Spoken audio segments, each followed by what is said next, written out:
يا لا لا لا لا يا لا لا لا يا لا لا لا يا لا لا. Assalamu alaikum. My name is Zainab and I am here to talk to you about sleep. Sleep is something that each of us do every day. Today I am going to talk to you about how we can do it better. If we get our sleep habits right, it can reduce our risk of developing stress, dementia, and even diabetes. Getting a good night's sleep doesn't just help you make the most of your night, it also helps you make the most of your day by improving your energy levels and concentration. Scientists from Oxford University claim we are getting up to 25% less sleep than we did 60 years ago. But the good news is that achieving good sleep can be done through lifestyle changes, which means it is something that we can all do starting from today. Tip number 1. Create an environment of absolute darkness. Our bodies run on a complex symphony of cycles, including our immune system, gut function, muscle strength, and hormones.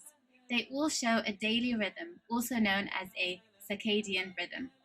And what keeps our circadian clock system in time is light and dark cycles from the outside world. This is why we are so sensitive to light, and if we abuse our exposure to light, we abuse our body clock. For example, by having too much light at night.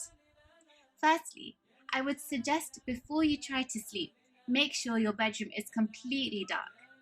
This darkness signals to our bodies that it is time to rest. Darkness triggers our body to produce a hormone called melatonin, which is our sleep hormone.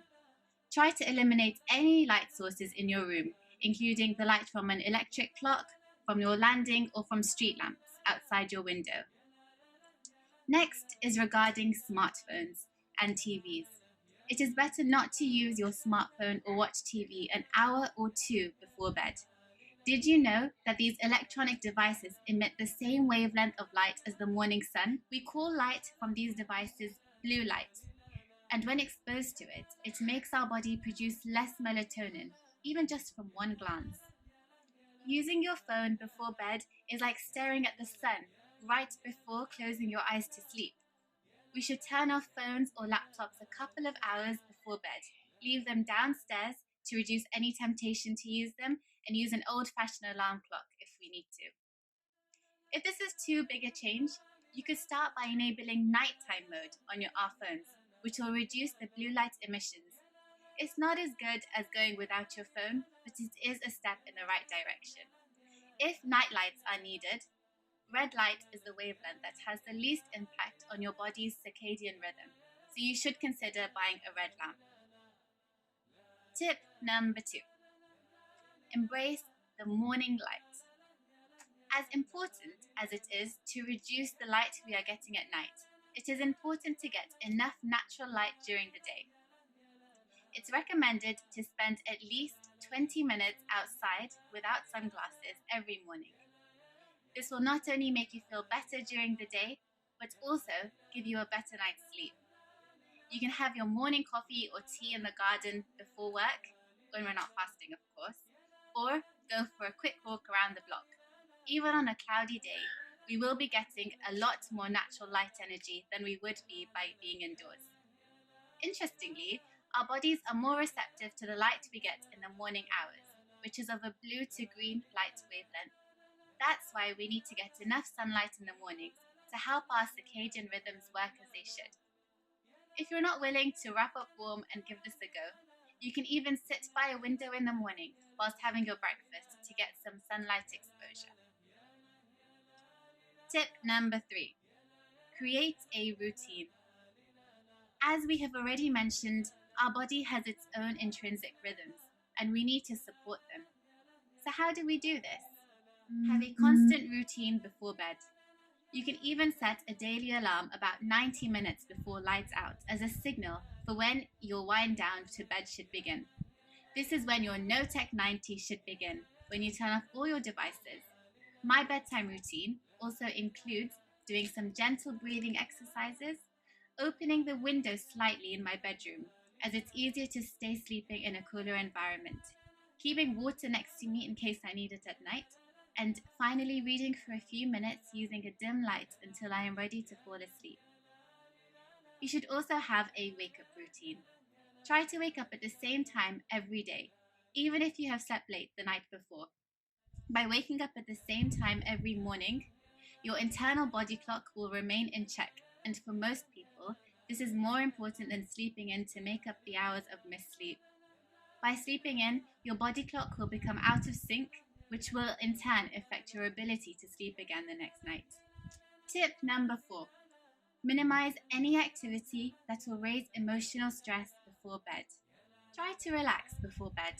Don't do anything that will set your mind working. For example, discussing emotive subjects in the evening or starting a new task for work.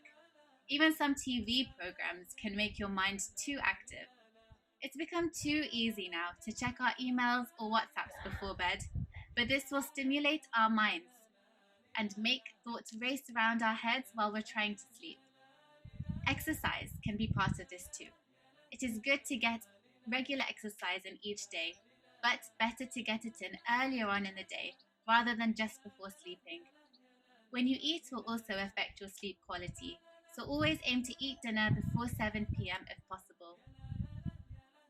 A good way to de-stress before bed is to do a few minutes of breathing exercises, yoga, or light stretching to get our minds relaxed.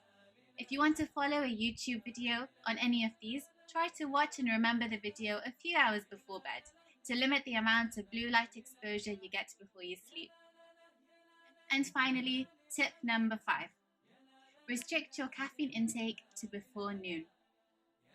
As we know, caffeine is a big sleep disruptor.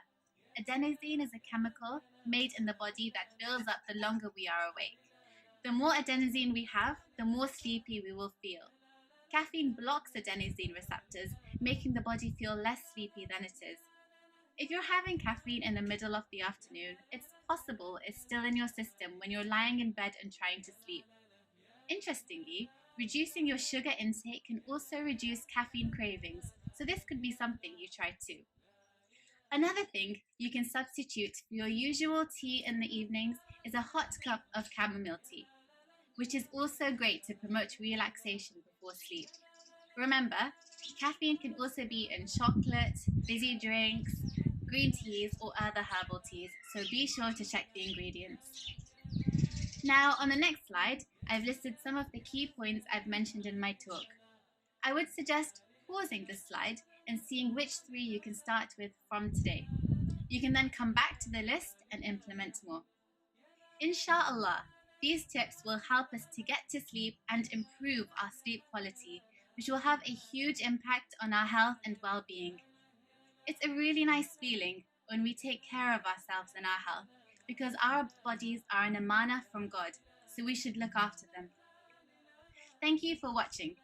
If you want to find out more about how to improve your sleep, you might want to read Dr. Randan Chatterjee's book, The 4-Pillar Plan, which discusses the points that I have made today in more detail.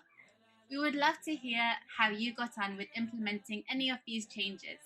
As always, if you have any questions, please email us on health@almahdi.org.uk. يا لا يا لا لا لا لا يا لا لا لا يا لا لا